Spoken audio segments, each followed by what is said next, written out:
करते कई बार भक्तों और साधकों के जीवन में कोई एक ऐसा समय आता है जो समय उनको पूरी तरीके से तोड़ कर रख देता है। उस समय पर उनका विश्वास जो है वो डगमगा जाता है। कई ऐसे भक्त होते हैं जो भगवान का नाम भी लेना छोड़ देते हैं। कई ऐसे भक्त होते हैं जो नास्तिक हो जाते हैं क्योंकि वो उन परिस्थितियों को सह नहीं पाते, न ही वो ये समझ पाते हैं कि उनके साथ ऐसा क्यों हो रहा है। जो लोग पूजा पाठ करते हैं, भगवान की पूजा सेवा करते हैं, उनके दिमाग में सिर्फ यही की बात होती है कि हमें सुख ही सुख मिले, हमें सुख ही सुख मिले। हम जो चाहते हैं वो हमारे अनुसार होना शुरू हो जाए, हमारी मनोकामनाएं पूर्ण हो, हमारी इच्छाएं पूर्ण हो। पर अगर सुख आप भोगोगे तो आपके हिस्से का दुख कौन भोगेगा। और मैं आपको बता दूं कि सुख भोगने का जो मज़ा है, आनंद है, वो तभी है जब आपने दुख भोग रखा हो। क्योंकि जिस भी एक लाइन को अगर छोटा करना है, एक लाइन आपने खींच दी है, उस लाइन को छोटा करना है तो बड़ी लाइन खींच दीजिए, तो आपको पता चलेगा कि ये बड़ी हो गई है। उसी प्रकार से जब आपने दुख सहे हैं तभी आपको पता होता है कि सुख की वैल्यू क्या है।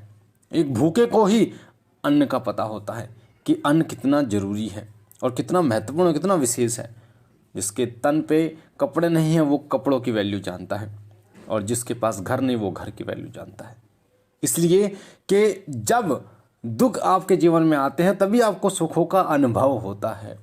और इस दुनिया में कोई ऐसा व्यक्ति नहीं है जिसको दुख और सुख दोनों प्राप्त नहीं हो, क्योंकि सब जो दुख और सुख हैं सब आपके कर्मों पर आधारित होते हैं। कोई व्यक्ति ऐसे कर्म नहीं कर सकता जिससे उसे सुखों की ही प्राप्ति हो, कोई व्यक्ति ऐसे कर्म नहीं कर सकता जिससे उसे दुखों की ही प्राप्ति हो। जन्म जन्मांतर ये जो सर्कल है चलता रहता है, चलता रहता है। तो दुख भी भोगने होंगे और सुख भी भोगने होंगे, ये प्रकृति का एक नियम है। पर जब आप पूजा करते हैं, पूजा पाठ करते हैं, और जब भगवान आपकी परीक्षा लेते हैं, जो आपके इष्ट देव आपकी परीक्षा लेते हैं, तो आप उन चीज़ों को समझ नहीं पाते कि वो आपकी परीक्षा ले रहे हैं। कई लोग भगवान की पूजा ही इसलिए करते हैं कि उन्हें दिक्कतें आनी ही नहीं चाहिए। अगर उनको छोटी सी भी खरोंच लगी तो वो भगवान को ब्लेम करते हैं कि भगवान मैंने आपकी इतनी पूजा की है और आपकी पूजा करते करते भी मुझे इतनी परेशानियां भुगतनी पड़ रही। एक उदाहरण के जरिए आपको समझाना चाहूँगा। एक बार एक व्यक्ति बहुत भगवान की पूजा करता था, उसका एक छोटा सा एक्सीडेंट हुआ और उसके पैर में मोच आई, वो चलने में थोड़ा सा असमर्थ था। तो वो भगवान के मंदिर में गया, जो उसके घर में मंदिर था, और बहुत तेजी से ताना देने लगा कि भगवान मैं तेरी इतनी पूजा करता हूँ, इतनी पूजा करता हूँ, दिन रात तेरा नाम लेता हूँ, फिर भी तूने मेरा एक्सीडेंट करा दिया, तूने मेरा एक्सीडेंट करा दिया। तो उसी रात भगवान सपने में आते और बोलते हैं, उसको वो मंजर दिखाते हैं कि तेरा जो एक्सीडेंट था वो इतना भयानक होने वाला था कि तेरी मृत्यु निश्चित थी, पर कहीं ना कहीं तेरे कर्म थे जो तूने मेरी पूजा करता है, मेरा नाम लेता है, कि तेरे को छोटी सी खरोंच चाहिए, तेरे पैर में मोच चाहिए। तब उस व्यक्ति के समझ में आता है कि भगवान कैसे आपके जीवन में अपना एक रोल निभाते हैं, कैसे आपकी मदद करते हैं। तो जो लोग ये सोचते हैं कि भगवान उनकी किसी प्रकार से मदद नहीं करते, उन लोगों के लिए मैं स्पेशली बता दूं कि भगवान जब आपकी परीक्षा लेते हैं तो आपको इस लायक बनाते हैं कि आप उन परीक्षाओं में सफल हो सके। भगवान दुखों को कम नहीं करते, नहीं दुखों को हटाते हैं। दुख जो है वो आना ही है, वो तो भोगना ही पड़ेगा, पर हाँ उनको भोगने की क्षमता आपको प्रदान कर देते हैं। क्योंकि जब आपको दुखों को भोगने की क्षमता प्रदान हो जाती है तो वो आपको दुख लगता ही नहीं है। ये उसी प्रकार से है जैसे आपने 100-200 किलो वजन उठा रखा है तो आप नहीं उठा पाएंगे। अगर आपके ऊपर कोई ईंट है जो गिरने वाली है, या कोई ऐसा पत्थर है जो 20 किलो का पत्थर आपके सिर पे गिरने वाला है, तो जो चोट आपको लगने वाली थी हो सकता है मृत्यु भी हो जाए। तो आप भगवान का नाम लेते हैं तो भगवान उसको रोकेंगे नहीं, कि वो गिरने से नहीं रोकेंगे, वो जिसका जो कर्म है वो तो होगा, पर उस पत्थर के आकार, उसके वजन को कम कर सकते हैं। 20 ग्राम 50 ग्राम उस पत्थर का वजन कर सकते हैं, जिससे हल्की फुल्की आपको चोट आ गई। या आप ऐसे भी समझ सकते हैं कि एक व्यक्ति मिर्ची खा रहा था और फिर उसको मिर्ची लगी और उसने तुरंत गुड़ की एक डरी खाई और उसको आराम मिला। तो एक व्यक्ति जब पूछता है कि मिर्च का जो तीखापन है वो खत्म हो गया, तो वो व्यक्ति बोलता है नहीं, मिर्च का तीखापन तो वही है, पर जो गुड़ है, गुड़ ने आपको उस मिर्च के तीखेपन को झेलने की शक्ति प्रदान की है, ऊर्जा आपको प्रदान की है, जिससे आपको लगता ही नहीं है कि आप मिर्च खाई है आपने।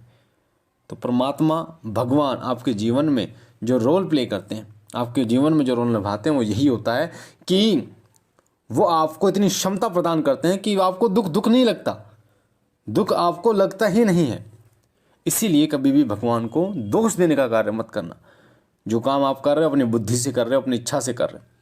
तो आज मैं आपको बता दूं कि भगवान आपकी जब परीक्षा लेते हैं वो कैसे आपकी परीक्षा लेते हैं, जिससे आप ये जान पाएँ कि भगवान आपकी परीक्षा ले रहे हैं।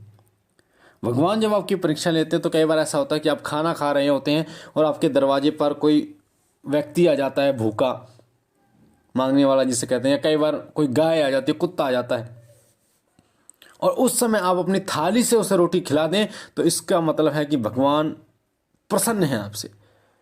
कई लोग उस थाली से ना अपने घर से रोटी देते हैं, पर उस थाली से आपको रोटी देने, इसे कहा जाता है कि आपने अपने मुंह का निवाला भी उसको दे दिया। ये बहुत बड़ा दान कहा जाता है।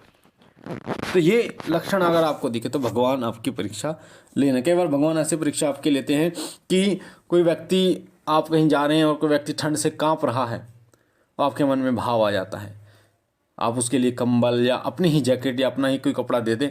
ये बहुत बड़ा दान होता है। किसी भूखे को खाना खिलाना और किसी नंगे के तन को ढकना बहुत बड़ा दान होता है।